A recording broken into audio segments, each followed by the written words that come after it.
नमामि धन्वन्तरिमादिदेवम्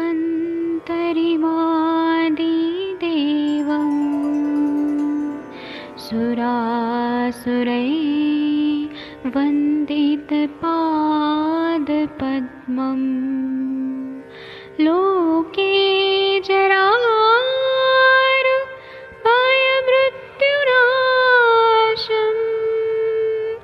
दातारमीशं विविधौषधीनां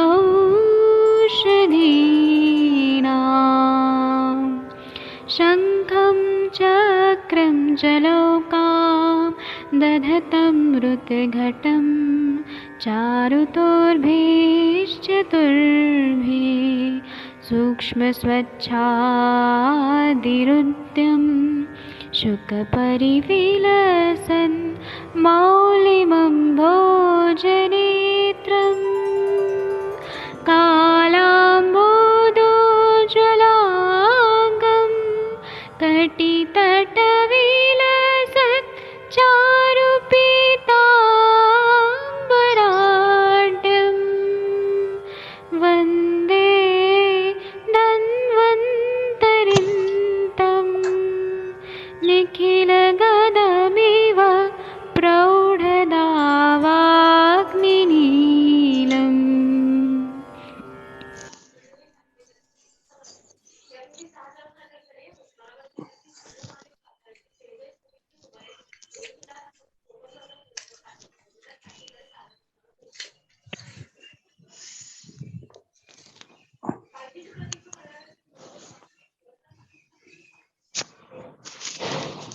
प्रणाम सभी लोगों को। मैं वैद्य अरविंद पाठक पुणे महाराष्ट्र से आप सभी लोगों का स्वागत करता हूँ।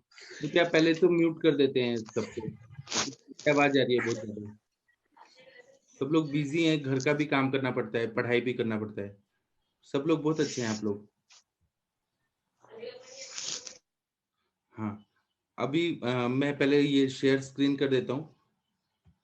और डॉक्टर वंदना पाठक मैम कौन सा श्लोक से शुरू करना है कृपया वो आप बताइए। मैं पहले अनम्यूट करता हूँ। जो लोग बोलना चाहते हैं वही अनम्यूटेड हैं करे। ये कल हम लोगों ने साम ज्वर में शूलग्न औषध 18वां श्लोक डिस्कस किया था जी। और इसको आप कितने श्लोक हो गए थे? एक ये 18वां श्लोक हम लोगों का डिस्कशन ही चला था। तो हो गया ना? कौन से मैम बताया आपने? 18 था ना। आप पवन जी आप नहीं थे क्या कल? नहीं सर, मैं नहीं था। आपने बोला था क्लास नहीं होगी, मैंने क्या सब कुछ क्लास ही नहीं होगी। मैं तो फिर वो भी नहीं, मैंने सोचा वो भी नहीं होगा, स्कांक का भी तो नहीं भी होगा। अपने जो आयुष दर्पण की जितनी स्त्री वैद्य लोग हैं वो लोगों ने छोड़ा नहीं। पढ़ाई तो करना है, तो करना है, हमें पढ़ना है बस। हम जेंट्स लोग नहीं ठल रहे जी। मातृशक्ति का प्रणाम। हाँ, और जो आप कभी भी देखिएगा पढ़ाई में या हर चीज में जो ये लोग करते हैं ना, ये कंटिन्यूएशन में जो रखती हैं। घर भी बनाना है तो जो घर को संभालना, ये सब ये लोग ही कर सकते हैं। हम लोग तो कभी आएंगे कभी जाएंगे। ये लोग को प्रणाम जी। तो जोशी सर आप कृपया शुरू करेंगे क्या ये श्लोक? जी सर, बताइए सर कौन सा सूत्र पढ़ना है? मैम तो बोल रहे हैं ये 18 वाला करना है फिर से। 18 वाला ठीक है। सामत ज्वर में सुलग्न औषध अजीर्ण इव सुलग्नम सामे तीव्र रुजि ज्वरे न पिबेद औषधम तद्वि भूय एव माम आमव हेतु आमाभिभूत कोष्ठस्य क्षीरम विषम हेरिव। आमयुक्त अजीर्ण में तीव्र शूल होने पर जैसे शूल नाशक औषधि नहीं पी जाती है, उसी प्रकार आमयुक्त तीव्र ज्वर में तीव्र पीड़ा होने पर भी क्वाथ कल्पना की औषधि नहीं पीनी चाहिए, क्योंकि ज्वर रोगी के कोष्ठ के आम से अभिभूत होने के कारण दी हुई औषध ज्वर को और बढ़ा देती है। जिस प्रकार की विषनाशक दूध सांप में विष को बढ़ा देता है। वयम पानम भुजंगानम केवलम विषवर्धनम। चरक ने आम प्रोदोष दुर्बलो अग्नि युगपद्य दोषम औषधम आहारम जातम शाशक्तः पक्तुम जीर्णासने तु वैसज्यम युज्यास्तब्ध गुरुदरे दोष शेषस्य पाकार्थम अग्ने संदुक्षणाय च। इसमें भी कषाय कल्पना की कषाय औषधि विशेषकर निषिद्ध की गई है, क्योंकि कषाय से दोष रुक जाते हैं पाचक कषाय आम की बहुत अधिकता के बिना दिए जाते हैं। रस औषध के लिए ये नियम साधारणतः लागू नहीं होते क्योंकि इनकी मात्रा अल्प होती है। इसके अलावा ये रस औषधियां योगवाही होती है। रस औषधि में देश काल, साम और निराम का विवेचन काष्ठ औषध की अपेक्षा कम रहता है। जी वैद्य जी। जी, अब हम टीका लाते हैं और वंदना मैम आप पढ़ने का कोशिश करिए टीका, मैं इसका हिंदी में अर्थ बताऊंगा। 1 मिनट रुकिए, पहले मुझे स्टॉप शेयर करके फिर से लाना पड़ेगा।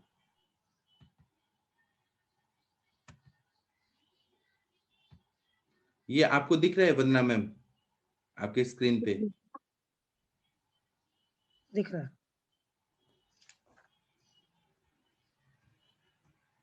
रुकिए, आप इसको बड़ा कर सकते हैं। हाँ मैंने ऐसे ही किया है। हाँ, तो आप थोड़ा श्लोक पढ़ने का कोशिश करिए। जी जी। यथा जीर्णे सामे तीव्र रुज्यापि शूलग्नमौषधम न पिबेत। अब एक पर- लाइन पढ़ के आप रुक जाया करिए। ठीक ठीक। हाँ, इसमें ये बोल रहे हैं कि यथा जीर्णे सामे, मतलब अजीर्ण अगर हुआ है, साम है वहां पे, स आम, आम युक्त है, दोष बढ़े हुए हैं। तीव्र रुज्यपि शूलग्नम, मतलब वहां पे तीव्र पीड़ा हो रही है, पेट में दर्द हो रहा है, तब भी शुलग्न औषधम ना पिबेत, वहां पे हमें कोई भी शुलग्न दवाइयां भी नहीं पीना है, क्योंकि आम जो है वो ना पूरा स्त्रोतरोध कर दिया है। प्रत्यवाया भयात, मतलब वो क्या करेगा, स्त्रोतरोध और बढ़ा देगा, इसलिए वहां पे शुलग्न दवाइयां नहीं देना है जब अजीर्ण है और सामावस्था है। आगे पढ़िए वंदना मैम। वंदना मैम शायद चली गई अरे क्या? वो मैं नहीं सर, मैंने म्यूट करके पढ़ दिया वैद्य जी। तथैव सामे ज्वरे दारुण पीड़ावती तदानीमा। पूरा पढ़िए, पूरा कंप्लीट करिए। तदानीमा, तदानी नाम माँ पत्यर्थम है या क्या है? हाँ, बहुत अच्छा। पत्यर्थम जी। मुस्ता परपटकाद्य औषधम क्वाथादि कल्पना कल्पितम न पिबेत। इसका मतलब ये है कि जब साम युक्त ज्वर है, मतलब साम ज्वर है, आमावस्था है यहाँ पे, दारुण पीड़ावती, मतलब वहां पे बहुत ज्यादा सीवियर पेन हो रहा है, तदानिमात, तदानी नाम अपत्यर्थम, वहां पे अग्नि जो है, पत्यर्थ मतलब अग्नि जो है वो बहुत ज्यादा मंद हुआ है, तब उसमें, अभी हमारे पास पेशेंट ऐसा आया जिसको साम ज्वर है, उसको पेन भी हो रहा है, पेट दर्द भी हो रहा है, पूरा बॉडी में भी पेन हो रहा है, तब हमें अग्नि मंद है, तो हम अग्नि मतलब आम का पचन करने के लिए मुस्ता परपट आदि औषधि हमारे दिमाग में आती है, लेकिन उसका क्वाथ और कल्पना तब भी हमें नहीं देना है। क्वाथादि कल्पना कल्पितम ना पिबेत, हमें क्योंकि सामता है, हम कोई भी ऐसे हर्बल मेडिसिन देंगे तो वो आम को और बढ़ाएगा, अग्नि को और उपहत करेगा, अग्नि को वीक करेगा, इसलिए न पिबेत एकदम स्ट्रिक्टली इन्होंने मना किया है। ठीक है, अत्र साम इत्युक्ते वैसे बद्धाम इति गम्यवे, ये गम्यते है शायद, काफी अनक्लियर है वैद्य जी। आप कौन सा श्लोक पढ़ रही हैं? 4th लाइन पढ़िए, ही नहीं यस्मात्। रिपीट का ना, अत्र च सामे, यहीं से तो आएंगे, आपने पढ़ तो दिया नहीं, हो। इसके ऊपर ही यस्मात् ही यस्मात् तत् औषध पीत अस्याव्य अवस्थायाम अस्यायाम आमाभिभूत कोष्ठस्य। आमाभिभूत कोष्ठस्य प्रयुक्त भूय एवा माव हेतु। हाँ, अब इसमें इन्होंने बताया, रीजन बताया, रीजनिंग किया है कि ही यस्मात् तत् औषधम पीतम, अगर आमावस्था है और अगर हमने मेडिसिन पी लिया, ही तत् औषधम पीतम, तब क्या होगा, अस्याम अवस्थायाम, मतलब ऐसे अवस्था में, आमाभिभूत कोष्ठस्य, आम से अभिभूत कोष्ठ है, प्रयुक्तम भूयम एवं आवहित, उससे फिर और आम की उत्पत्ति होगी, इसलिए बिल्कुल भी दवाई नहीं पीना है। आगे पढ़िए, अत्र च साम। अत्र च साम इत्युक्ते बद्धामिति गम्यते।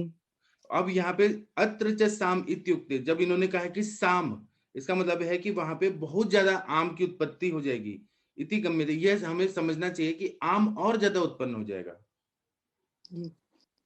अल्पे अजीर्णे भेषज मनुज्ञातमेव इसका तथा। मतलब है कि इसमें अल्प अजीर्ण भी है, तब भी थोड़ा भी अजीर्ण है तो भी हमें मेडिसिन नहीं देना है। यहाँ पे भेषजम अनुज्ञात में, यहाँ पे उसको समझना चाहिए कि यहाँ पे मेडिसिन नहीं देना है। आगे पढ़िए। तथा तथा चोवाच तंत्रकार जीर्ण जीर्ण शने तु भेषज युज्याम तत् गुरुद्वरे दोषेशस्य पाकार्थम मग्ने संयुक्षणाय च इति। इसका मतलब है कि जब जीर्णाशन होता है, मतलब खाना पच नहीं रहा है, तो हम दूसरे तंत्रकार बोलते हैं कि मेडिसिन देना चाहिए। तू भेषजम युंजात गुरु उदरे, स्तब्ध गुरु उदरे, मतलब पेट में बहुत ज्यादा जकड़ाहट हो गई है, पेट में गुरुता आ गई है, तो दोष शेषस्य पाकार्थम अग्नि संदुक्षणाय च। नॉर्मली तंत्रकार क्या बोलते हैं कि जब जीर्णाशन है, खाया पचा नहीं, अजीर्ण की अवस्था है, तब हम मेडिसिन देते हैं। वो क्या करता है कि अग्नि को प्रदीप्त करता है और शेष दोष मतलब आम दोष को पचा देता है, अग्नि को संदुक्षण का कार्य करता है। ये एक सिद्धांत है, लेकिन साम ज्वर में निषेध बोला है कि बिल्कुल भी नहीं देना है कोई भी मेडिसिन। आगे पढ़िए। तत्सामो वहाम इति बोध्यम, मतलब वहां पे सामावस्था जब बोल रहे हैं, तस्मात सामो बहु आम इति बोध्यम, वहां पे जब साम साम बोल रहे हैं, इसका मतलब है कि बहु आम वहां पे है, ये समझना चाहिए। अत्रात अतार्पदृष्टान महाद्व शीर विष में हिर यथा शीर हाँ पढ़िए पढ़िए। यथा शीर विषग्नम यपि मिश्रित महीनाम तदैव विषम कुर्यात्। मतलब ये बोल रहे हैं कि ये जो एक इन्होंने एग्जाम्पल दिया है कि दूध का और विष का एक एग्जाम्पल दिया है। इन्होंने बोला है कि दूध जो है ना वो विषग्न है, लेकिन वहां पे हम अगर आमावस्था में अगर दूध भी दे दें तो वो क्या करेगा कि वो दूध भी आम बन जाएगा, ऐसा है। निषेधे युक्तिमा अजीर्ण एव शूलमिति यथा विषमपि शीर विषामि मूतकोष्ठे विषवर्धनम एच माम। इसको पढ़िए वैद्य जी आप थोड़ा। एव मामम अग्न अप्य औषधम आमा विभूते कोष्ठे आमवर्धनम।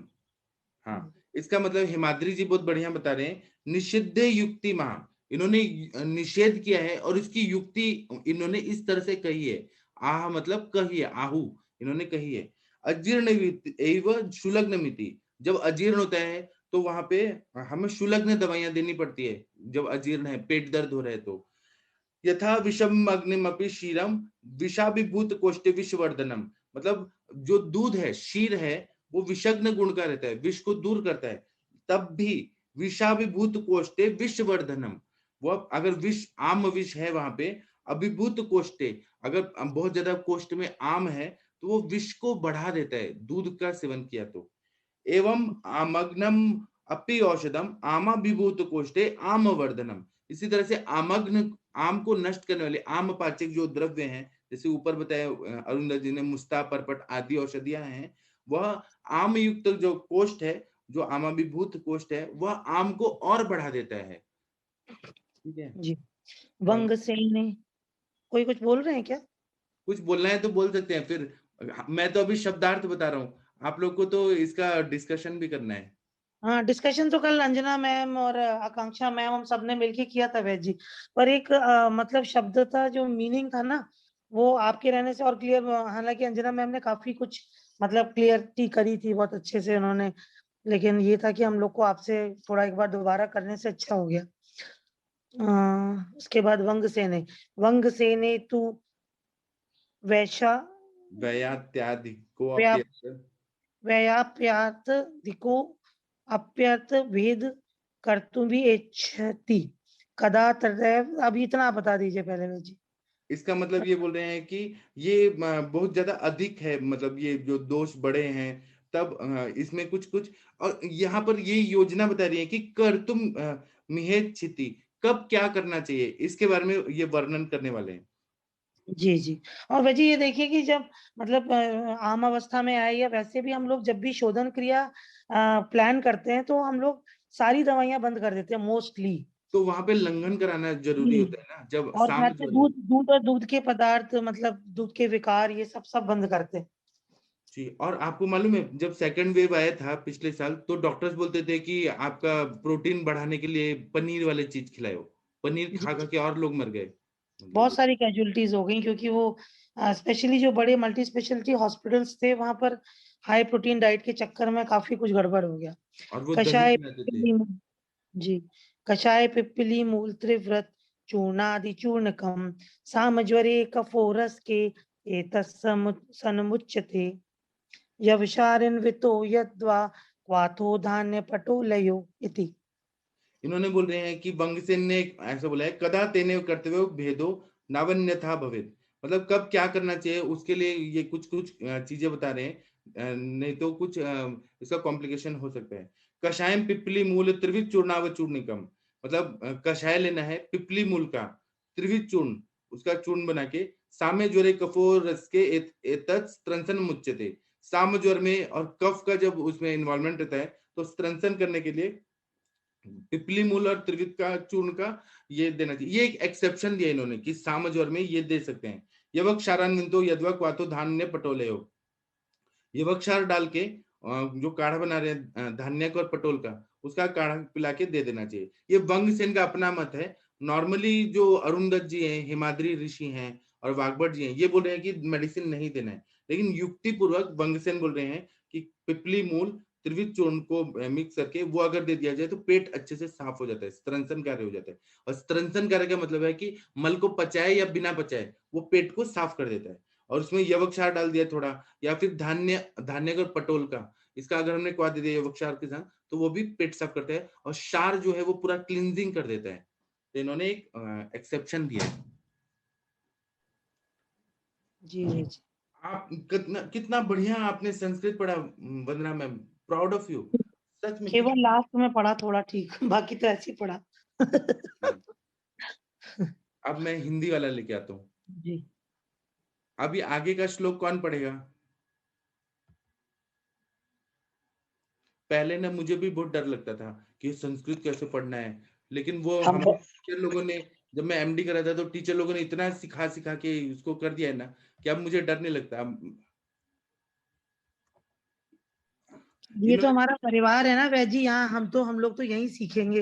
और आप लोग कहते हैं कि पूरा आयुर्वेद पढ़ देना है, पूरा एक्सप्लोर कर देना है, जैसे समुद्र में बहुत सारे रत्न होते हैं, तो सारा आयुर्वेद पढ़ पढ़ के अपने आप को परफेक्ट कर देना है। बस पढ़ना है हमें, बस ये कितना बढ़िया। इन्होंने ये जो बोल रहे हैं कि वक्तव्य में लिखे ना, पाचक कषाय आम के बहुत अधिकता के बिना दिए जाते हैं, वो गलत है। कषाय रस जब दिया जाता है, कषाय कल्पना काढ़ा वगैरह दिया जाता है, तो वो क्या करता है, आम को और बढ़ा देता है। और रसौषधि है ना, रसौषधि एलोपैथी की तरह बाद में डिस्कवर किया गया, बनाया गया, तो उसमें ये नियम नहीं होते।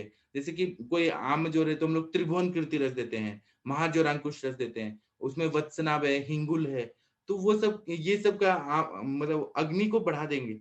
वो लोग सूक्ष्म स्त्रोतोगामी ये सारे द्रव्य रहते हैं, तो उसके लिए ये नियम नहीं है कि सामता निरामता ऐसा कुछ नहीं है, बस काष्ठौषधि के लिए। क्योंकि जब वाग्भट लिखा गया, वाग्भट संहिता लिखा गया अष्टांग हृदय, तब रसौषधियां नहीं थी अभी भी, लेकिन हम जब रसकल्प भी देते हैं तो हमें लंघन तो कराना ही चाहिए। जी जी, जी, 19 नंबर का श्लोक कौन पढ़ेगा? आप पढ़िए, कोई भी पढ़िए, 19 और 20। अंजना मैम पढ़िए। अंजना मैम, अंजना मैम, जी वो सर। कामनी मैम कहाँ गई? कामनी मैम की इतनी याद आ रही है। वो आजकल बिजी हो गई हैं। हाँ, मुझे कुछ नहीं, मैसेज सब आया था बिजी कि हो गई दुबई हैं। में है मैम। दुबई में है मैम। जी अच्छा, हम्म, ठीक है सर, मैं पढ़ती हूँ 19 नंबर। अच्छा, मैं इधर आ गई थी। हाँ, इसमें है, हाँ, सा उदर्द पीनस श्वासे जंघा पर्व अस्थि शूलिनी बात श्लेषमात्मके स्वेदा प्रशस्त सा प्रवर्तियेत श्वेद मूत्र शक्र द्वतान कुर्याद अग्नेश पाटवम। अर्थात ज्वर में जो स्वेदन का प्रयोग बताया है, वो बताया है। मैं ब्रह्मानंद त्रिपाठी जी से पहले पढ़ देती हूँ, फिर उसके बाद इससे पढ़ दूंगी, या फिर मैं इसी से पढ़ देती हूँ कि उदर्द पीनस श्वास में जंघा पार्श्व अस्थिशूल और वात कफ जन्य ज्वर में स्वेद देना चाहिए। उदर्द पीनस श्वास जंघा पार्श्व अस्थिशूल और वात कफ जन्य ज्वर में स्वेद देना चाहिए। दिया हुआ स्वेद पसीना मूत्र मल तथा वायु को प्रवृत्त करता है और अग्नि को तीक्ष्ण करता है। तो यहाँ पर इन्होंने यही बताया है कि क्योंकि अब इन्होंने स्पेशली बोला है कि जो भी इन्होंने व्याधियों के नाम बताए हैं वहाँ कफ की अधिकता बताई है। और कफ जहाँ दूषित है वहाँ अग्नि तो मंद है ही है, लेकिन कफ भी दूषित है। तो वहां पे जहाँ कफ की चिकित्सा में हमने पहले भी बताया कि वहां पे हल्का सा जो है वो मृदु स्वेदन की बात आई है। और जो मृदु स्वेदन करेंगे तो वो क्या करेगा, जब शरीर में शौच को जो है वो क्या कहते हैं कि इसका अवरोध को दूर करेगा और उससे पसीना आएगा। और इसी तरह से जो है जब स्रोतों का अवरोध दूर होगा तो फिर मल मूत्र और वायु का जो है वो प्रवत होगा, और जिससे अग्नि भी तीक्ष्ण होगी और लघुता की प्रतीति होगी।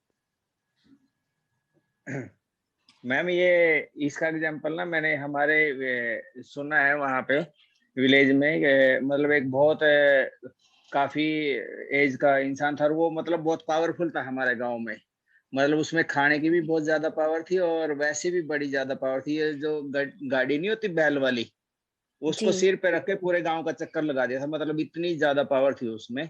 तो उसने कहते हैं कभी मेडिसिन नहीं खाई फीवर की। कहते उसको फीवर हो जाता था ना, वो खेत जोत देते हैं ना गर्मी के दिनों में, जैसे मतलब बीज देने से पहले जुताई कर देते हैं। कहते वो खेत में लिटता था, गर्म गर्म मिट्टी से उसको मतलब उससे पसीना आता था और वो उसका जबर उतर जाता था। मतलब ऐसा बोलते हैं, मैंने बहुत बार सुना है।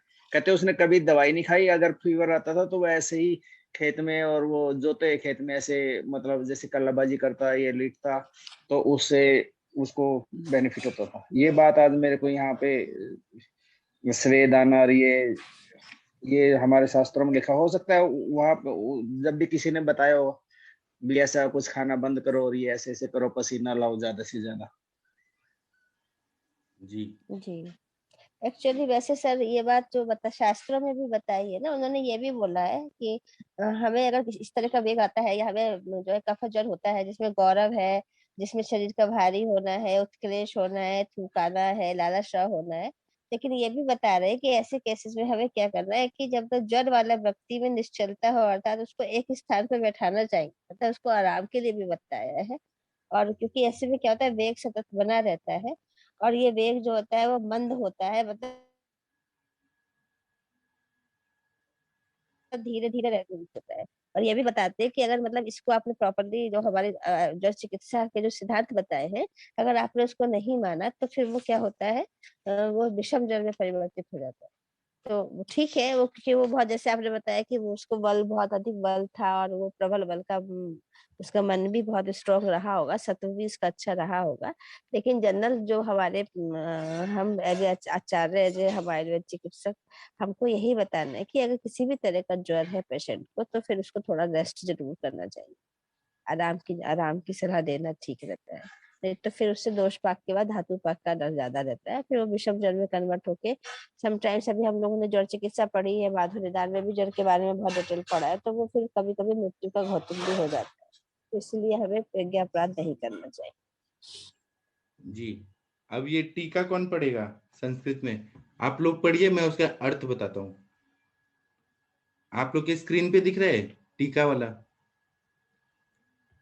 नहीं दिख रहा तो मैं फिर से लाता हूँ। इसको आप जूम करके बड़ा भी कर सकते हैं जो लोग मोबाइल पे देख रहे हैं। 19 और 20 नंबर का जो है टीका कौन पढ़ेगा? जो संस्कृत पढ़ आप पढ़िए। हाँ सर, उदरदादयः प्रागुक्ता। हाँ, आप एक लाइन पढ़ के रुक जाइए। इसमें बोल रहे हैं कि उदर्द आदि जो रहते हैं, उदर्द मतलब आप लोग को पता है अर्टिकेरिया जो रहता है, रैशेस आते हैं। शीत पित्त जैसे रहता है उदर्द।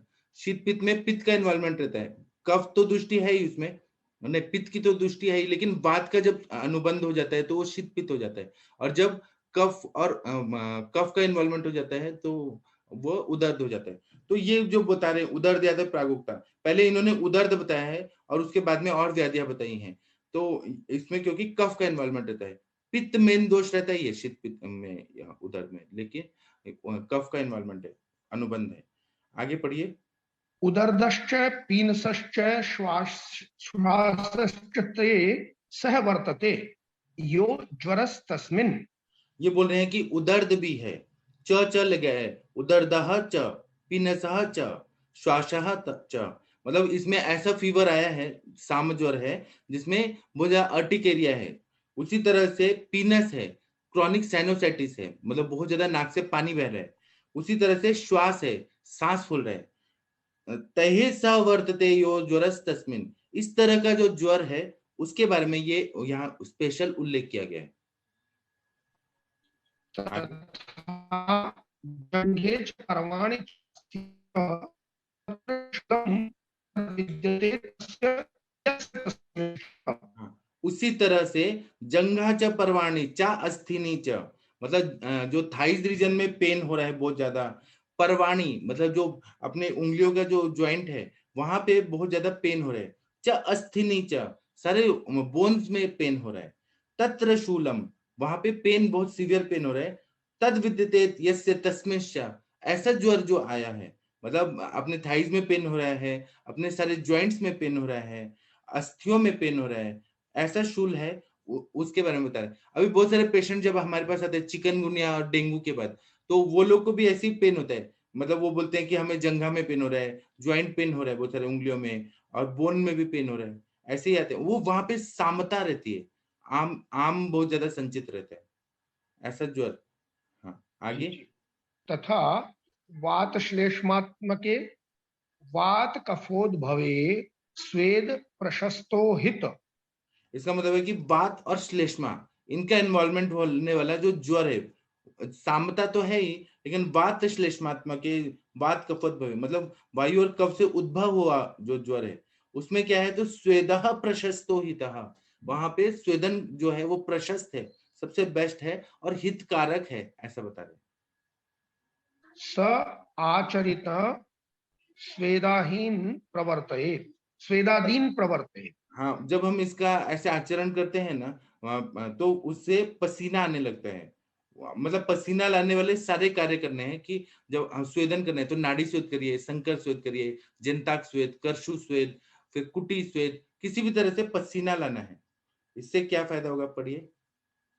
अग्नेव पाटव दीप्त तरत्व विदध्या। इससे क्या होता है कि अग्नि जो रहता है वो संदुक्षित हो जाता है और अग्नि दीप्त हो जाता है, ये इन्होंने बताया। अग्निश्च पाटवम, श्लोक नंबर 20 में लास्ट शब्द है अग्निश्च पाटवम, मतलब अग्नि संदुक्षित हो जाता है, अग्नि बढ़ने लगता है। अब हिमाद्री जी की टीका पढ़िए। हाँ, ज्वर विशेषे स्वेदमाह सोदर्द पीनस श्वास इति। हाँ, मतलब ये विशेष ज्वर का एक विशेष कंडीशन है, जब उदर्द हो रहा है, पीनस हो रहा है और श्वास हो रहा है, ये कंडीशन कंडीशन के हिसाब से चिकित्सा बता रहे हैं। ऐसे कंडीशन में क्या करना है, आगे पढ़िए। उदर्दम उक्तो वक्षोभिष्यन्दोन्य ही शीत चेपथु वेपथु वेपथु। हाँ, इसमें ऐसा बता रहे हैं कि जब उदर्द होता है तो पेशेंट को ना बहुत ज्यादा ना छाती में अभिसंधि गुण बढ़ने की वजह से उसको ना ऐसे ये बहुत सारे रैशेस आ जाते हैं, फिर उसको थुकी आती है, बहुत ज्यादा थूकता है वो बहुत ज्यादा, और उसको रैशेस आ जाते हैं पूरा शरीर में, ऐसा हो जाता है। शीतांबुस्पर्शज शोथो राग कंडू युतोपरहि। हाँ, वेपतु का मतलब तो कंपन होता है ना, वेपतु अच्छा। मतलब ऐसे शरीर कांपने लगता है, ऐसा ज्वर आया है। और शीतांबु स्पर्शजा मतलब ठंडा पानी का जब स्पर्श हो जाता है दर्द के पेशेंट में या ज्वर के पेशेंट में, तो शीतांबु स्पर्शजा शोथो राग कंडु युतो परेहि, तब उसको रेडनेस आ जाता है वहां पे, रैशेस में रेडनेस आ जाएगा जब उसने ठंडा पानी का स्पर्श किया।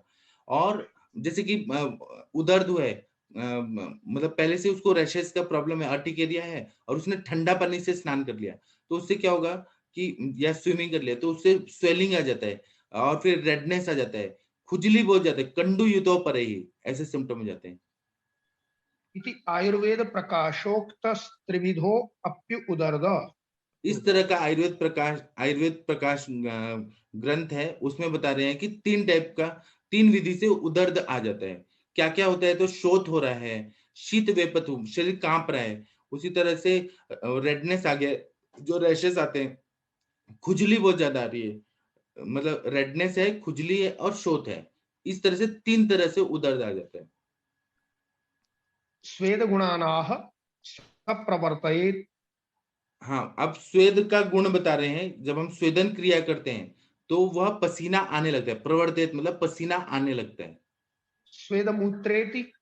हाँ, अब ये बोल रहे हैं कि स्वेद ही नहीं आता है, यूरिनेशन भी अच्छे से होने लगता है। स्वेद स्वेदादीन प्रवर्तये। हाँ, स्वेद जब शब्द बोल रहे हैं तो इसका मतलब जितने भी जैसे पसीना आने लगा तो मूत्र प्रवृत्ति होने लगेगी, मल थोड़ा निकलने लगेगा। स्वेद आदिन प्रवर्तित, स्वेद के साथ सारे मल जो है वो थोड़ा थोड़ा निकलने लगते हैं।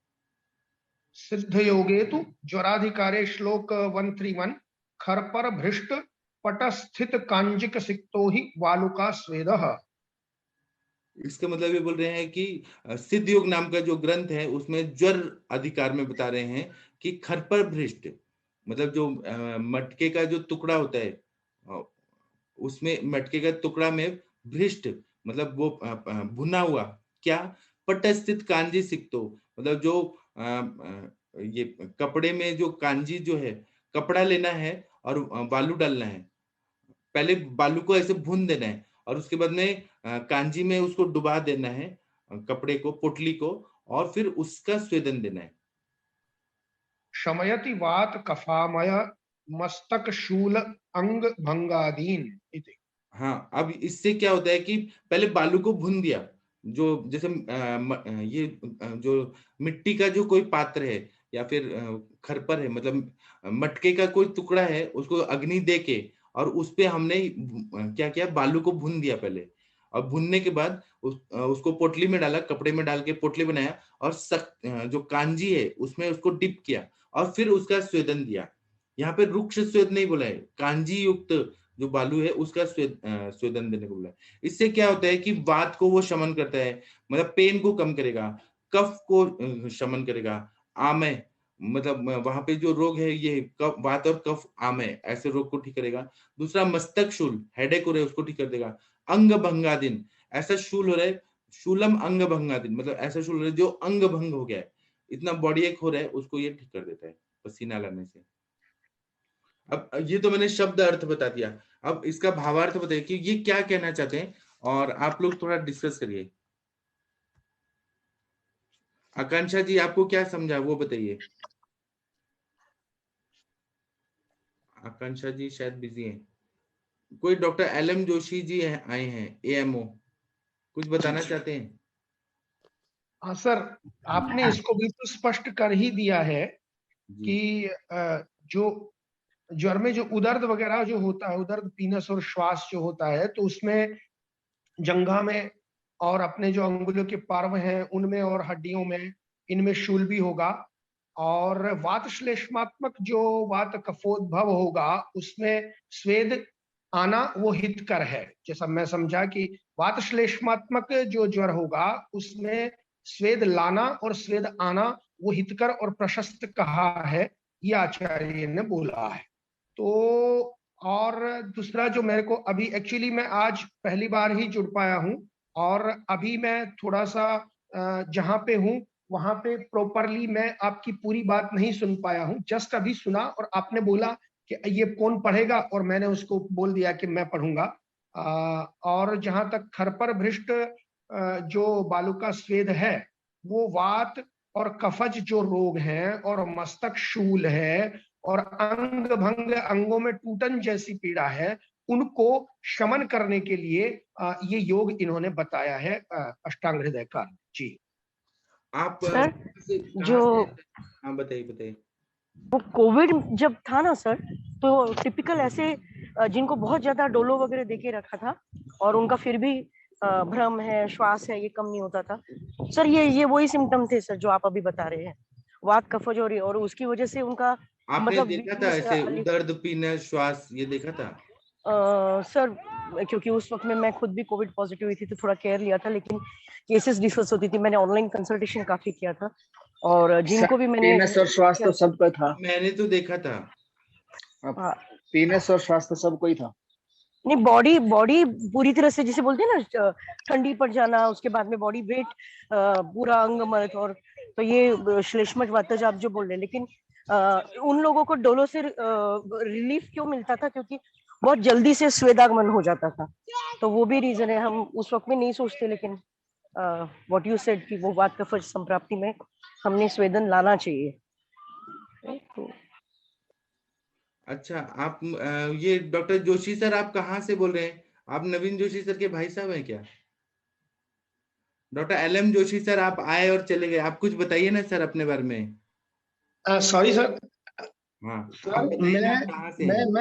मैं सर हरियाणा नारनौल से बोल रहा हूँ, जिला महेंद्रगढ़ से, और NIA का स्कॉलर रहा हूँ सर मैं अच्छा। अभी। जी, गवर्नमेंट ऑफ हरियाणा में हूँ अभी। जी, जी तो आपको ये टीका पढ़ना कैसा लग रहा है संस्कृत में, एकदम शुद्ध संस्कृत में? जी, मुझे बहुत आनंद आता है सर ये पढ़ने में। जी, और आपको कैसा लगा सर? आप बताइएगा, मेरा उच्चारण क्या ठीक है? उच्चारण तो ठीक है ना। और जी जब हम ये शास्त्र पे चर्चा करते हैं ना, इससे बहुत सारा कॉन्सेप्ट क्लियर होता है कि वो लोग कहना क्या चाहते थे। जी क्यों बिल्कुल सर। हाँ। हाँ सर, एक्चुअली क्या है सर कि मेरे एक मित्र ने कल ही मुझे इस बारे में बताया, और आज ही मैं आपसे जुड़ा हूँ, तो मुझे बड़ा अच्छा लगा है आप लोगों की चर्चा। अभी तो मैं सुनने में ही आनंद ले रहा हूँ, और उसके पूरा सुनने के बाद में जो कुछ मेरे मन में जो विचार आएंगे वो मैं आप लोगों के साथ भी शेयर करूंगा। जी, और दूसरा बात है ना कि अभी ये एक बार टीका खत्म हो गया तो हम ऐसे रुकने वाले नहीं है, हम ये बार बार पढ़ने वाले हैं, बार बार पढ़ने वाले हैं। इसी को सर 19-20 वाले को ही? नहीं नहीं नहीं, अभी नहीं। ये पूरा अध्याय, ये पूरा हाँ स्थान सर, खत्म हो हाँ जाएगा। सर, सर बिल्कुल पढ़ेंगे सर, आई मतलब ज्वाइन सालों यू। साल पढ़ने वाले हैं हम लोग ये चीजें। जी सर, बिल्कुल सर। Okay sir. ठीक है, आकांक्षा मैम आपने ये जो श्लोक है उसका अर्थ क्या समझा, थोड़ा एक्सप्लेन करिए ना। आकांक्षा मैम अगर आप टिफिन नहीं बना रही हैं तो बताइए, नहीं तो मोनिका मैम आप बताइए, प्रभात पांडा जी आप बताइए। सर नमस्ते। हाँ जी बताइए। सर मैंने कल एक पेशेंट देखा, उनका कफ का प्रॉब्लम के लिए आया था। मतलब उनका एलर्जिक ब्रोंकाइटिस तो था, साथ ही उनको अर्टिकारिया भी था, उधर भी मिला। तो क्या उसका पर ज्वर का हिस्ट्री नहीं था, तो उनको उनका भी तो लाइन सर लाइन ऑफ उनका ट्रीटमेंट सेम रही। पहले हुआ होगा ज्वर। हाँ पहले हुआ था, बहुत पहले। हाँ तो वो है ना, दोष है वहां पे, तो जी इसलिए वहां पे ऐसे ही ये चिकित्सा भी यही हुआ है कि पहले आप आम का पचन करिए, तो आप रस पाचक, रक्त पाचक, फिर सर। जीवन कीर्ति रस, महाजुरांकुश रस, ये पहले भी हो गया तो क्या अभी दे देंगे तो आम का पचन होगा, स्त्रोत ठीक होगा, और उदर्द पीने श्वास सब ठीक हो जाएगा। जी जी सर, ठीक है सर। सर यहाँ बहुत अच्छे से बताया गया है। जैसे हम लोग अभी बात करते हैं कि बहुत तेज फीवर आया और हम लोगों ने क्या किया कि कॉर्ड स्पंजिंग पर करा दिया अकॉर्डिंग टू मॉडर्न डॉक्टर्स या एलोपैथिक थेरेपी के अकॉर्डिंग।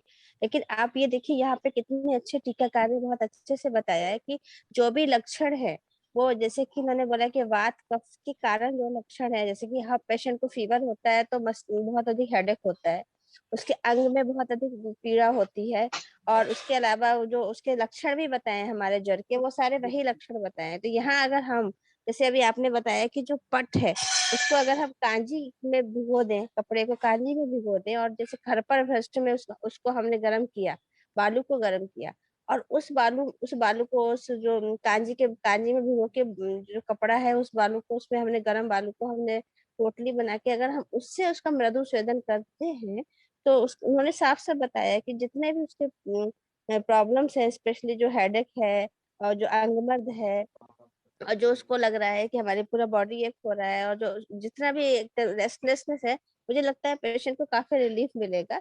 और हमें ये जो काम करना ही चाहिए। 3 चीजें मैंने यहाँ पे जो है आज आपके जो पूरा जो लेसन पढ़ाया आपने उसमें निकाला कि अगर बहुत इमरजेंसी होती है, जो कल भी हम लोगों ने डिस्कस किया था, तो हम वहाँ पर जैसे अष्टांग हृदयकार ने बताया है, टीकाकार ने बताया है कि पिपली मूल और तिब्बत चूर्ण से हम सेंशन करा सकते हैं, उसका काढ़ा बना के दे सकते हैं, या उसको हम पाउडर फॉर्म में दे सकते हैं। हम धाने पटोल को हाथ में या छाल मिला के भी दिया जा सकता है अगर पेशेंट को हमें ट्रीटमेंट देना है या ज्यादा इमरजेंसी होती है। तो तीसरी बात यही बताई गई है कि अभी जो पट स्थित काजी काजी को हमने जो है कपड़ा भिगोने के बाद बालू पर श्वेत करना है।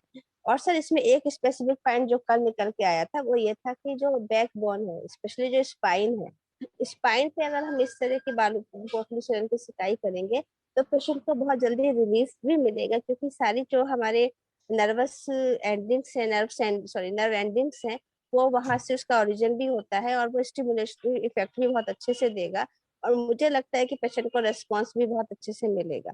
तो अगर हम कांजी अपने पास तैयार रखें और थोड़ा बालू को भी तैयार रख ले तो ये बहुत टफ नहीं है। हम ऐसे भी घर पर ब्रश ना कर पाए तो भी हम बालू को गर्म करके बालू पोटली स्वेदन हम लोग कराते हैं अपने इनफर्टिलिटी के केसेस में भी। बस यहाँ एक पॉइंट हमें और अच्छा मिला कि इससे कांजी इस कपड़े को जो है कांजी में भिगो के लगाना है। तो ये मैडम 3 जी अंजना मैम, मैं मतलब अभी सभी को पता है 4 साल मेरे काफी टफ थे, और मेरा जी मतलब आहार विहार, मेरा दिन जगना सोना, क्योंकि 2 जी माताएं घर की बीमार थी और मैं अपना बिल्कुल ध्यान नहीं रख पाई। और जी जो मैंने विरेचन प्लान किया था उसमें भी सर का ट्रांसफर हो गया, तो मुझे मतलब विरेचन के बाद बहुत सामान इधर लाना, घर सेट करना, ये तो मेरे इतनी जड़ता और पेन वगैरह आए। और मैं आज ये तो टॉपिक चल रहा है, मैं आजकल ये तो नहीं है कि बालू का तो मैंने रुश अलग किया था, बट जो वातशामक पत्र है उनकी पोटली बना के, और कांजी नहीं मतलब नींबू के रस में, ये योग रत्नाकर का है, नींबू के रस में डुबो डुबो के उससे स्वेदन करा, रीढ़ की हड्डी और जांग वगैरह, और इतना बढ़िया रिलीफ आया है उससे मैडम। तो कांजी अच्छा। और हाँ, बहुत बढ़िया रिलीफ। तो ये मेरा कैसे अपना बना एक्सपीरियंस आप बता औषधियों एक बार औषधियों के नाम बताइए, कौन कौन सी औषधियों औषधि में जो आपने भी ली? क्योंकि ये ग्रीन कैंपस है तो यहाँ पर अर्क है और एरंड है, हाँ और हाँ इसके एरंड के मूल मिल जाते हैं, और हम्म निर्गुंडी लगी हुई है खूब सारी, उसके बाद हम्म बकायन लगा हुआ है और हम्म सहजन लगा हुआ है। तो ये जितने भी पत्ते मुझे मिलते हैं सबको अच्छे से काट के, और हम्म बहुत मतलब ऑयल नहीं डालती हुई, यदि रस में ये ही तो आप पत्र पुटली श्वेत बता रही हैं। नहीं नहीं नहीं सर, बालू का स्वेद भी करा मैंने, साथ में मैं आपको ये बता रही हूँ कि मैंने जो डुबोया टोटली में, वो मैंने अच्छा, कांजी में पिसे हुए इन वात पत्तों शामक में, द्रव्य जैसे ही उसमें जी भिगो के जी काढ़े जी में बना के। जी, वातशामक द्रव लिए और साथ में नींबू के रस से डुबो डुबो के उससे किया, और बालू का स्वेद भी किया, मतलब और ये 3 दिन पत्तों का केवल क्या बालू किया का आपने? स्वेद।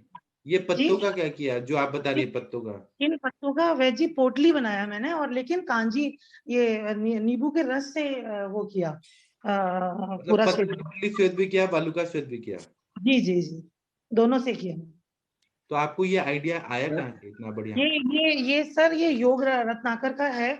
और जब मैंने बहुत मतलब जब ये किसी भी तरीके से मैं प्लान नहीं कर पा रही थी कि मैं अपना शोधन कर पाऊं, क्योंकि बहुत ज्यादा मतलब यहाँ पर आने के बाद भी सोशल एक्टिविटीज और ये सब इतनी थी, तो तब ये योग रत्नाकर का जो ये है कांजी और इसका अम्ल रस से, ये फिर तब किया।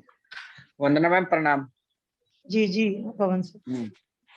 आपने जैसे इनको पत्तों को कट किया, थोड़ा सा उनको तेल में थोड़ा सा गर्म करके वो पोटली बना लिया, जैसे वो कढ़ाई में चुपके ना पाए, मैंने कहा उसी में और पकाया। फिर उसको और कढ़ाई में गर्म किया और नींबू के रस में डुबोया, और फिर उसके और जो नींबू के जो कटिंग्स थे ना जिससे रस निकाला था, वो भी उसी में डाल दिए। जो नींबू के फल फ्रूट होते हैं उसकी जो रिंड होती है वो भी उसी में डाल दी पत्तों के साथ ही। मैम प्रणाम। मैम मैं सुन नहीं पाया, ये किसके लिए किया आपने मैम? ये जो मतलब एकदम पेन था और जड़ता आ गई थी, एकदम बॉडी में पेन हो रहा था और जड़ता आ गई थी, और मैं प्लान नहीं कर पा रही थी। जी, जकड़न टाइप हो रहा था। जैसे वात और कफ का जैसे कहते हैं ना। अच्छा अच्छा अच्छा। जी जी, और जो मेरा अपना पेशेंट था जिसको कि आवरण था कफ का, उसको तो मैंने पहले बालू का स्वेद किया, आवरण हट गया, उसके बाद फिर मैंने उसकी कटिबस्ती प्लान की, बिल्कुल चल फिर नहीं पा रही थी, बढ़िया दौड़ लगा रही है फर्स्ट क्लास। लेकिन ये जो अभी टॉपिक चल रहा है कि कांजी में भिगो के वाला, तो मैं ये बता रही थी कि मेरे पास कांजी तैयार नहीं थी, मैंने नींबू के रस में किया, इससे बहुत जल्दी। और जैसा मैडम कह रही है ना रीढ़ की हड्डी पे, तो रीढ़ की हड्डी पे किया, थाइस पे किया, जहां जहां मुझे लग रहा था बहुत फटाफट रिलीफ इससे आता है। अपना पर्सनल एक्सपीरियंस बता रही हूँ मैं बस। जी ma'am, thank you ma'am, thank you. Arvind sir जैसे कह रहे हैं कि ये आइडिया बिल्कुल बहुत ही ब्रिलियंट आइडिया है ये तो, और इजी भी है। नींबू का सर बिल्कुल राइट सर, एकदम सही है कि जैसे क्या कि नींबू का रस इजी वे में मिल जाते हैं, और जो ये निर्गुंडी है, बकायन है, जो वातनाशक द्रव्य है जैसे आरसिंगार है, पारिजात है, ऐसी औषधियां तो हर जगह मिल ही जाती है, अरंड पत्र है, अर्क पत्र है, तो ये पॉसिबल हो सकता है, इजी वे में पॉसिबल हो सकता है। बहुत अच्छा आइडिया है मैम, बहुत अच्छा, थैंक यू मैम। नए नए पत्ते आ रहे हैं बढ़िया, सब जगह खूब हाँ लगे होंगे, ग्रीन कैंपस है कहीं तो आस पड़ोस में भी मिल जाते हैं सब जगह। मैम नींबू नहीं के रस नहीं में जी, कैसे मतलब हीट करके किया था? नींबू के रस को किस तरह से आपने प्रयोग किया? जी मैंने फ्राई करा, नींबू के पत्ते गरम करके जी जी, कढ़ाई में गरम कढ़ाई करके में फ्राई की होंगी बस, है ना? हाँ बस वो जो जैसे सॉर्ट नहीं कहते, सॉर्ट कर देते हैं किसी भी चीज को, तो उनको हाँ सॉर्ट हाँ नींबू के रस में ही सॉर्ट किया, मतलब एक बूंद नीचे डाला था सहचरा दी, इसलिए कि पत्ते चुपके ना नीचे, बस इसलिए। हाँ, बिल्कुल ठीक जी ठीक मैम, ओके। आप लोगों को मालूम नहीं है, वंदना मैम जो है ना, इन्होंने अपने सासू माँ की इतनी सेवा की, उनको 1 साल पहले ही डॉक्टर ने डिक्लेयर कर दिया था कि अब ये बच नहीं पाएंगी, मतलब एलोपैथी के सारे डॉक्टर ने जवाब दे दिया, लेकिन मैम ने उनको, वो आईसीयू में भी एडमिट थी ना, तो अपना दवाई दे दे के 1 साल की आयु ज्यादा दिया इन्होंने, इतनी जी सेवा किया इन्होंने। ये मुझे बता रही थी ना कि मैंने ये नस्य दिया, मैंने ये घृत सिद्ध किया, इसका नस्य दे रही हूँ, इसका मैं नहीं बस्ती दे रही हूँ। जी वैद जी, उस समय आपके भी बहुत सपोर्ट रहा था मेंटल मुझे, और आपने बहुत हेल्प भी की, दवाइयां भी भेजी थी उस समय। वचा के नस से सच में वो वापस उनकी मतलब संज्ञा आ गई थी, और वो बेहोशी से निकल आई थी, और उसके बाद वो जब अपने घर आई हैं तो वहां पर उन्होंने पूरा हम लोगों को घर पर लेके संकीर्तन कराया, तो आयुर्वेद की वजह से वो वापस 1 मतलब वो साल एकदम तो वो कोमट जी थी आपकी वजह से, आपने उनको आपकी वजह से मैडम उनको मिला, और आपको आशीर्वाद कराया लगा, उसका आप सबका भी बहुत रियली सपोर्ट ग्रेट। है।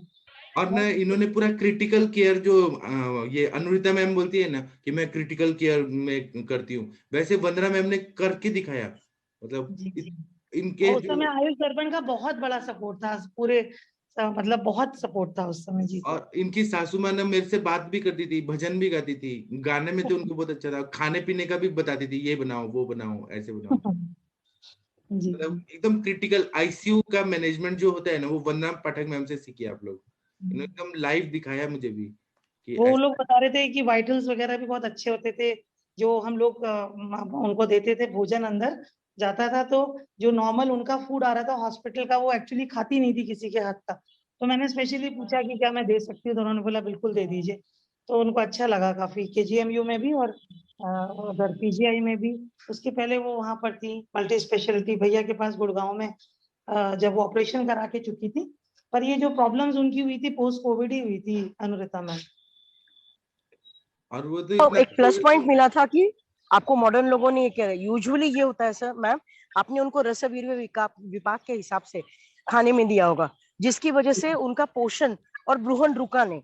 और ये जी मॉडर्न मेडिसिन में सिर्फ हायर एंटीबायोटिक एंटीवायरल, क्योंकि मैम मैंने ऐसे कई कारनामे किए कि जहांगीर है जहाँ पे देर इज वेरी लेस कि हमें कोई काढ़ा वगैरह हम ड्रिप से डाल सके। तो जो जब ये रहता है ना इंट्यूबेशन वगैरह, तो उस वक्त में इतना कसरत करना पड़ता है, जब कोई है नहीं वार्ड में, तब रात में देना है या कुछ। लेकिन आपको अगर चांस मिला तो रियली ऐसे आयुर्वेदिक लोगों को चांस मिले तो हम मिराकल्स कर सकते हैं। वो इतना अच्छी हो गई थी ना, वो गाइड कर देती थी कि आज पनीर का सब्जी इस तरह से बनाइए, ये सब्जी ऐसे बनाइए, मुझे इतना अच्छा, भजन भी गा रही थी, मैंने खुद सुना है भजन।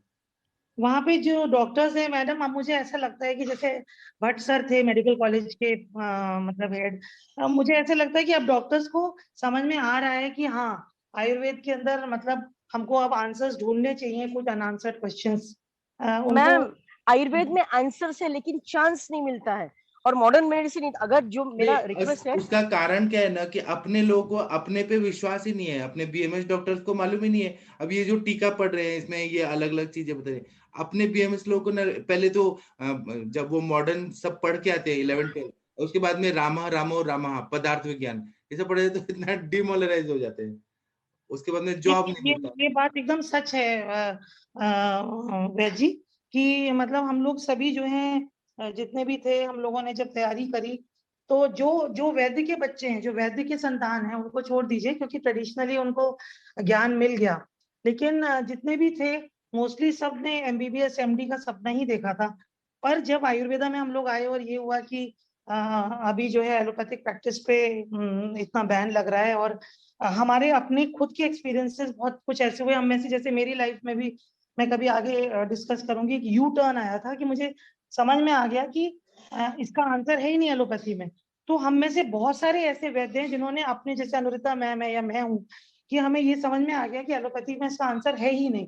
तो हमने इसको अपने शास्त्र को पढ़ के अपने प्रॉब्लम्स को सॉल्व किया, फिर स्थापित किया, और फिर ऐसे बहुत से पेशेंट्स को ठीक भी किया, और ऐसे भी बहुत सारे वैद्यों ने स्थापित किया। और अब आयुष दर्पण जैसे फोरम ने इतना काम किया, इतना दृढ़ विश्वास दिलाया आप लोगों के वैजी जैसे आप मतलब इतना सब कुछ बताते हैं, इतने क्लासेस लेते हैं और अपने जमदग्नि सर की जो एक्सपीरियंसेस हैं उनको आप बताते हैं, या बड़े बड़े सिद्ध वैद्य आते हैं हमारे फोरम पर, मतलब स्त्री वैद्य भी आती हैं, अंजना मैम आ रहे हैं और वो अपने अपने एक्सपीरियंस शेयर करते हैं। तो जो अब स्टूडेंट आ रहा है उसके लिए तो ये समझिए बहुत बड़ा बून है कि अब उनके लिए तो सब कुछ रेडी है, बिल्कुल जैसे थ्रोन बिल्कुल रेडी है।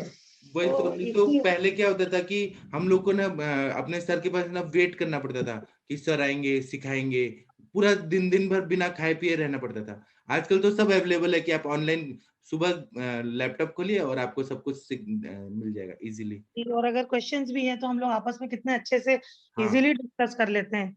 और पहले तो मतलब जैसे अगर हम लोग नाड़ी भी सीखना है तो कितनी दूर दूर जाके वैद्यों के पास समय लेके, मतलब आज के लिए ये जो फोरम आया है उसके बाद से कितने सारे माधवी मैम जुड़ गई, विद्य कर्म सीखना है, अग्नि कर्म सीखना है, किसी से कोई क्वेरी पूछनी है, किसी ने क्रॉनिक किडनी फेलियर में डॉक्टर प्रमोद हैं जैसे पर्ल्स वाले हैं, उन्होंने बहुत सारा काम किया है, वो अपने शेयर कर रहे हैं। और ऐसे मतलब आप तो वेजी रोज ही करते हैं तो बहुत चीजें बहुत अगर सुलभ ये हुई। सब नहीं होता तो हमें पवन जी जैसे इतने अच्छे डॉक्टर मिलते क्या? इतना बढ़िया डॉक्टर है पवन जी, वाह। और मतलब सोलफुल लोग जुड़े हैं सर वेजी, क्योंकि देखिए मतलब दिल से जुड़े हुए लोग हैं, दिल से पूछते हैं, पर्सनली फोन करके पूछते हैं, तो ऐसा लगता है जैसे हम एक परिवार के अंदर है, बिल्कुल बहुत अच्छा लगता है जी जी वेजी। ठीक है, आगे का पढ़ेंगे श्लोक। मनीषा सिंह मैम आप पढ़ेंगी? डॉक्टर मनीषा सिंह मैम, छत्तीसगढ़ की डॉक्टर, शायद मैम सुन नहीं रही है। डॉक्टर पवन जी आप ही पढ़ दीजिए, या डॉक्टर सरोज देसाई जी, कोई पढ़ दीजिए आप लोग। मैं पढ़ती हूँ। मैं थोड़ा सा काम कर रही थी इसलिए मैं सुन ही नहीं पाई सर आपको। आप तो कुछ बताई भी नहीं वो आगे के श्लोक में कि उदर्द, और ऐसे पेशेंट देखे हैं आपने कि ज्वर है और बात श्लेष्मक ज्वर है तो उदर्द है, पीनस है, श्वास है। सर पेशेंट तो देखे मैंने, लेकिन अभी आप लोगों का बहुत अच्छे अच्छे डिस्कशन हो गए हैं तो बहुत इसमें कुछ बताने लायक है नहीं मेरे पास, और मैंने और बहुत अच्छी तरह से सुन भी नहीं पाई थी सर, थोड़ा काम कर रही थी। और आज का क्या खाना बनाया आपने, ब्रेकफास्ट क्या बनाया? सर अभी तो मैं बच्चे के लिए सैंडविच बना रही थी।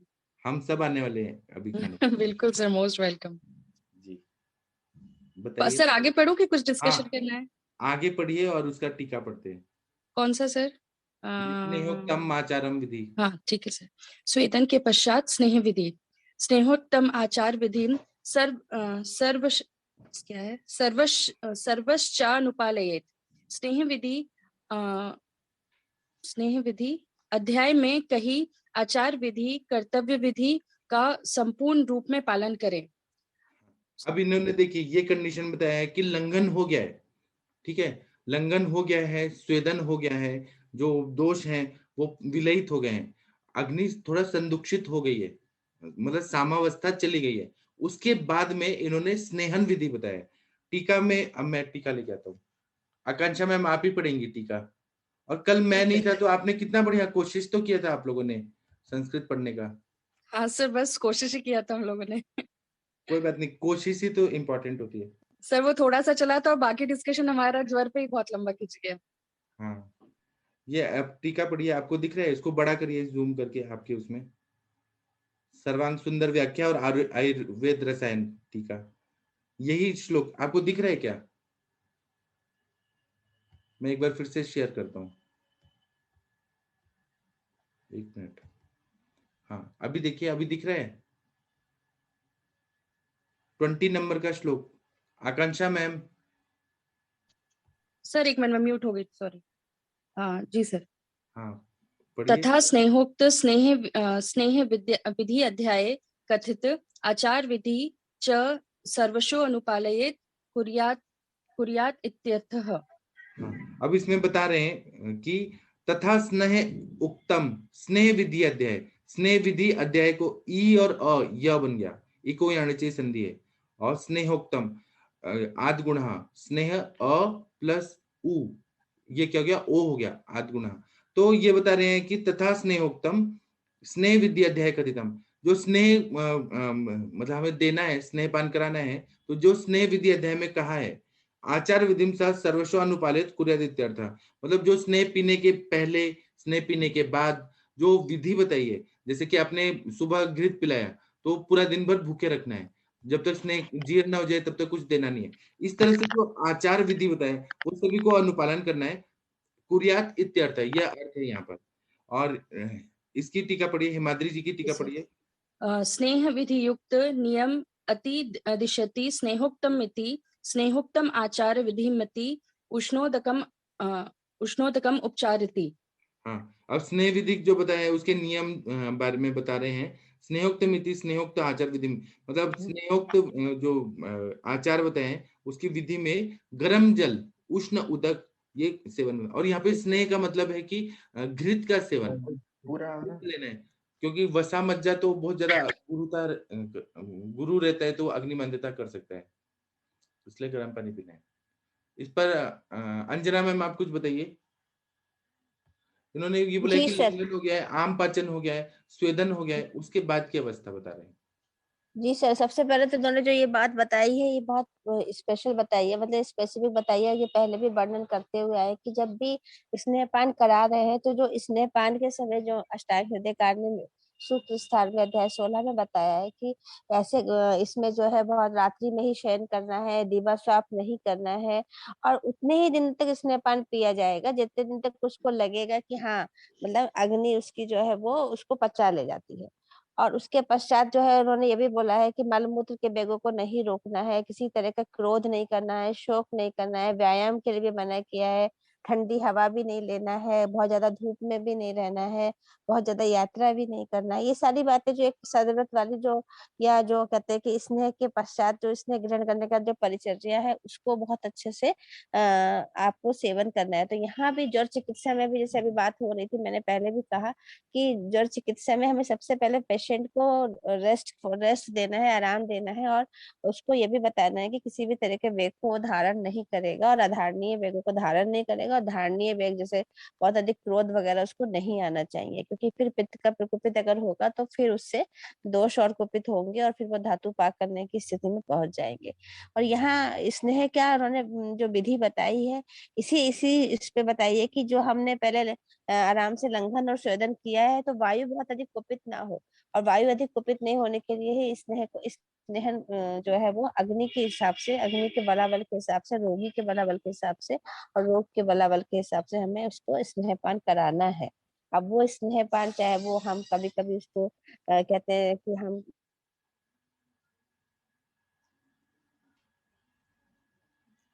जी मैम का आवाज बंद हो गया। न के स्नेहपान दे सकते करता है। हमने उसको यबागु सेवन कराया कि हम उसमें जो है स्नेह मिला के उसको यबागु का सेवन करा सकते हैं। या हमने मूंग की दाल का यूज दिया, उसमें भी हम जो है उसमें गोघृत मिला के मूंग की दाल का यूज दे सकते हैं। बस हमें उसकी अग्नि पे बहुत अधिक कंसंट्रेट करना पड़ेगा कि वो कितना पचा रहा है, और उसमें दारिमाष्टक घृत है, हिंगोष्टक घृत है, इस सबको भी हम दे सकते हैं तो वो उसका इफेक्ट और अच्छा आएगा। जी सर। जी अभी तो टाइम हो गया है क्योंकि 8 बज गए। पवन जी आप कृपया ये कर दीजिए, शांति पाठ कर दीजिए। और पवन जी आपको कैसा लगा ये सब टीका पढ़ना माधव निदान? मेरे को तो पूरा मजा आ गया सर। मैंने अष्टांग की पूरी बुक भी खरीद ली, सब कुछ नई बुक्स खरीद लिया। कौन सी बुक खरीदी आपने? मैंने अष्टांग हृदय की बर्मानंद त्रिपाठी के लिया। तो आपकी मैडम क्या बोल रही होंगी कि आप सुबह सुबह पढ़ते हैं, अभी इतने बड़े हो गए तब? कल मेरा बेटा कह रहा था जब सीखना बंद कर दिया तो वो बूढ़े होने की निशानी है, यानी कि मतलब आप अभी तक यंग हो। हाँ सच में आप यंग है जी। कहता जहाँ पे आदमी का सीखना बंद हो जाता तो इसका मतलब उसको बुढ़ापा आ गया। जब तक आदमी सीखता चाहे वो 90 साल को हो जाए तब तक वो यंग रहता है। आपको पता है मैं जब MA कर रहा था संस्कृत में तिलक महाराज विद्यापीठ में, तो मैं उस टाइम पे 22-23 साल का हूँगा। तो इतने बुढ़े बुढ़े लोग आते थे ना, मतलब कोई 100 साल का है, कोई 95 साल का है, ऐसे बुढ़े बुढ़े लोग आते थे। तो मैं उनको यही पूछा कि आप क्यों पढ़ रहे हैं संस्कृत, MA क्यों कर रहे हैं? तो वो बोले कि हम घर पे बैठ के सास बहू जैसा क्या करें, उससे अच्छा पढ़ाई। मुझे इतना इंस्पिरेशन मिला कि इतने लोग भी पढ़ने के लिए आते हैं, इतने बड़े बड़े लोग आ रहे हैं पढ़ने को। जी जी जी पवन जी आप अभी शांति एक बार सभी अपना ध्यान आगे चक्कर पर लाके आएंगे, आंखें बंद करेंगे, पूरे मन के साथ ओम का लंबा उच्चारण करेंगे, उसके बाद गायत्री मंत्र, महामृत्युंजय मंत्र और फिर शांति पाठ मेरे साथ शुरू करें।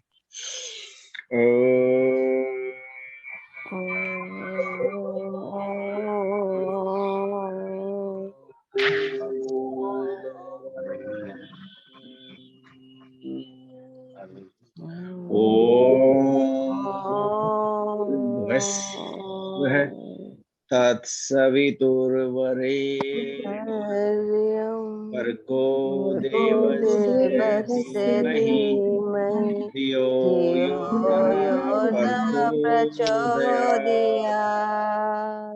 ॐ त्र्यंबकं यजामहे सुगन्धिं पुष्टिवर्धनम् उर्वारुकमिव बन्धनान् मृत्योर्मुक्षीयमामृतात्। ॐ गुरुर्ब्रह्मा गुरुर्विष्णु गुरुर्देवो महेश्वरः साक्षात् परब्रह्म तस्मै श्री गुरवे ओम द्यो शांति अंतरिक्षगम शांति पृथ्वी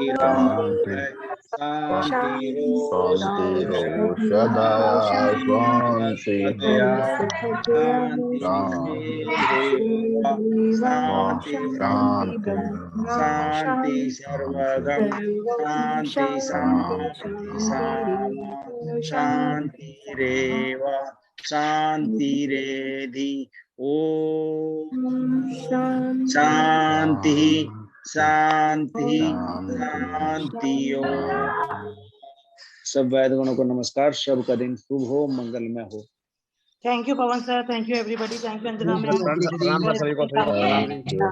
यू, प्रणाम सभी लोग को प्रणाम, सभी लोग का दिन शुभ हो। नमस्कार सभी लोग को।